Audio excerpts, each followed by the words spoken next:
Hello, young students. I'm just going to tell you just a quick story on something that happened a couple of years ago. There was a teacher in elementary, and his name was Brock Elder. And he lived right behind me in Satellite. And we needed to get out of the house because we'd been in the house like all week, and Saturday came, and this was around Christmas time. And I said, hey, let's go hiking. Let's go on a really big hike.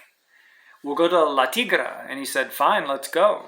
So it was me, it was Mr. Elder, Brock, it was my wife, and my son, Timichka. So we all got in the car, and instead of driving to El Atillo, I always go to Valle d'Angeles. And after Valle, I keep going past Plaza Eden, and I stay on that road, and I go to San Juancito.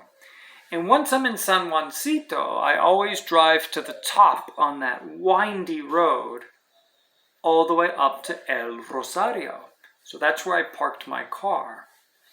And if you ever see my car, there's like a dent on the back bumper because there's so many trees everywhere. I think I backed into a tree, and still my bumper is kind of broken from that moment.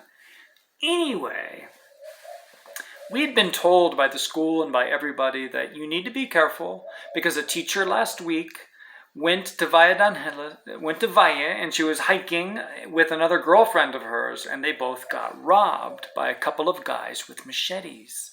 The guys came up to these two girls, teachers, and they pulled out the machetes, and they said, give me everything you have, your wallet, your money, your cell phones. So the girls lost everything, and it was really bad. They were very upset. So we were kind of on the lookout because always around Christmas season, you have these crazy people running around just stealing things because they're demons and they're going to hell. So we were very careful because especially I have my wife with me and I have my little baby, and I'm like, but we needed to get out of the house. So we go to San Juancito, we drive up, we're in El Rosario, and we buy tickets to enter La Tigra. It was like 50 lempiras, and we started hiking. But this time when I bought the tickets, the woman was like, oh, everything's okay. Everything es muy seguro. I'm like, why are you telling me this? So apparently even the trails of La Tigra, there were banditos, like bothering people.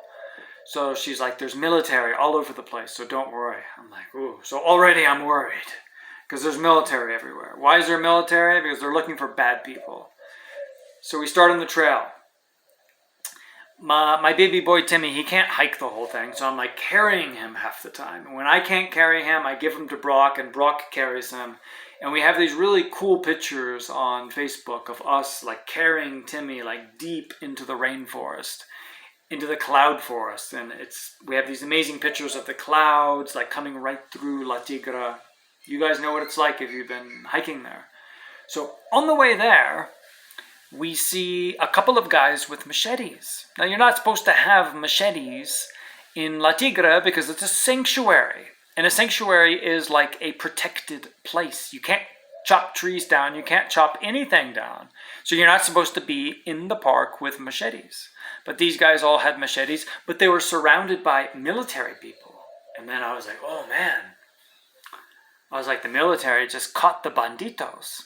So we like walk by them, and I kind of look at them, and it's like the military had taken their machetes and put it over here, and they were like surrounding these guys, and the military had these machine guns, and I felt that, oh man, this is like, I got even more scared, like, because now there's action, and we're in the middle of La Tigra, like nowhere to go, we're stuck. Our goal was to make it to the waterfall. So I'm like, well, look, we're not going to turn back. Let's go to the waterfall. So we keep going. We hike, and finally we make it to the waterfall. We get to the waterfall. We take water. We splash our face. I eat my churros. I had an apple.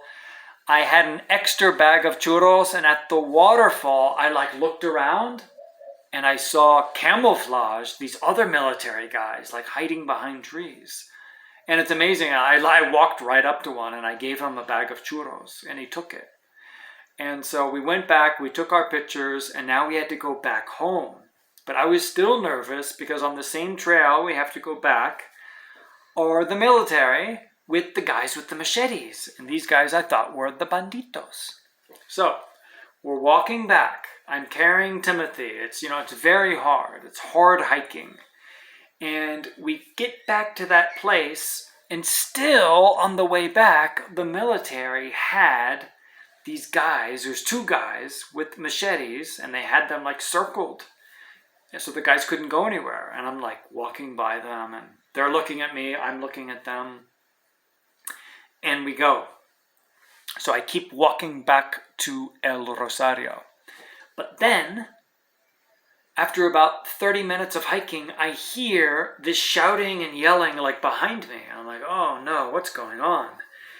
Anyway, I didn't know this, but the military had let these two guys go. And of course, these guys were following us down the trail. And the military let them take their machetes with them.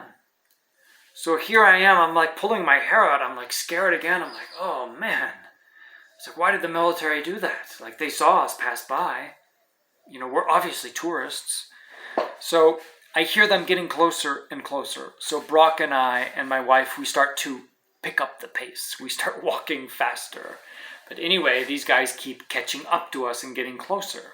Soon after the second bridge where that little waterfall is there was a place where the trail is very, very, very narrow. Sorry, I'm thinking of Russian words. The trail is very narrow. On the left side is this big mountain wall. You can't climb it. On the other side of the trail, it just falls off like a cliff. And there's no handrails. Like if you slip and fall, you're done. Bye-bye. And so we were walking by there, and then all of a sudden, my eyes saw a snake, a big one. I saw the design. I was like, whoop, and I stopped. And Timothy was with me. So I put Timothy behind me, and then Brock came, and then my wife came. I'm like, look, a giant snake. And it was a tamagas. It was a big, poisonous snake. So these things bite you, and you have to go to Hospital Escuela. And of course, Hospital Escuela doesn't have any medicine, so you're dead. So it was a big, fat tamagas. And so we couldn't go forward. But these guys with the machetes caught up with us. And then they got right behind us. And I was like, oh no. What am I going to do? I cannot go to the left because there's a giant wall. I can't go down the mountain because I'll fall to my death. I cannot go straight ahead because there's a tamagas poisonous snake. He'll bite me and I'll die. And if I go back, I have to face the two banditos with the machetes.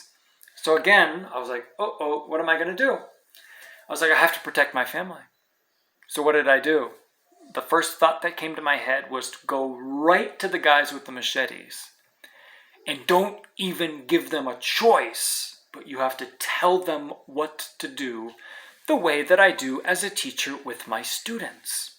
Like if I have a student and he keeps playing with his pencil, I don't just say stop. I say, take the pencil, put it down on the desk, put your hand in the air, and don't touch the pencil.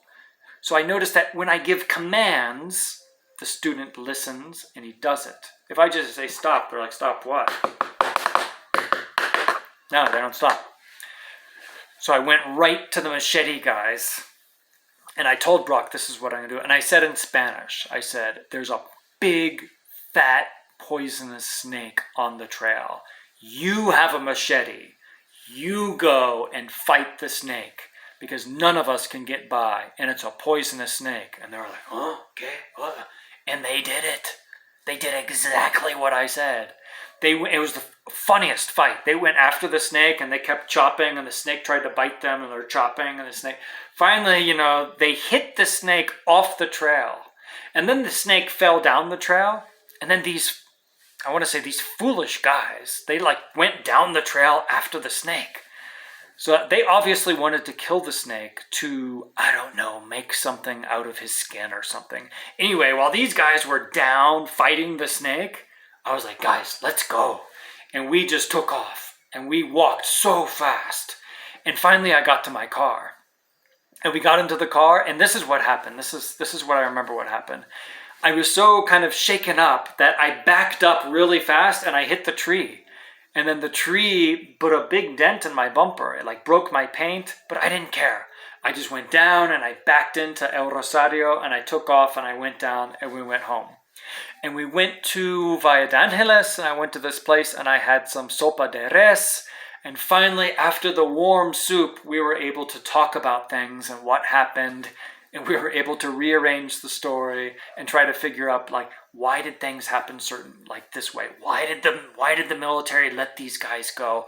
Were these guys even dangerous? Or were they simply campesinos up in there, chopping, looking for who knows gold or silver? So we didn't know, but we were talking about it. But the metaphor, really quick, the metaphor of the story is when you're living and you don't have God in your life, and you don't have Jesus, then you have no hope. And to me, one of the great messages of Christmas is Christmas gives me a message of hope, that God in the flesh came into the world. And God came into the world as Emmanuel, like God with us. And God came into the world to save us. He's a savior. And so with God coming into the world, I have great hope. And through my salvation, I have excellent hope. No matter what happens in this world, no matter what tribulation, I have incredible hope and optimism that the kingdom of heaven is going to prevail. It's going to win. But what I'm saying is that when we're in that situation where we have men behind us we think are dangerous with machetes, a poisonous snake in front of us, a wall to the left of us that we cannot scale, and a cliff to the right of us that we fall to our death. We are trapped and nowhere to go, and everything is just useless and meaningless, life and death. And that's what life is like for the unbeliever. No hope, no salvation, no eternal life. And so that story, and I also want to say that everything that happens to you in life, it has metaphorical and real meaning. And so that story, that little story that I just told, it had great meaning. Because afterwards I started to think, and I thought, this is what life is like for people who don't have Christ or Jesus in their life. And I also think of God the deliverer, God who delivers you from situations. And so it all happened on that one day. I want to say this happened, I can't remember, I'm so old, 3 years ago. It could have been 3 years ago, it could have been 4 years ago, but it happened right around now at Christmas time.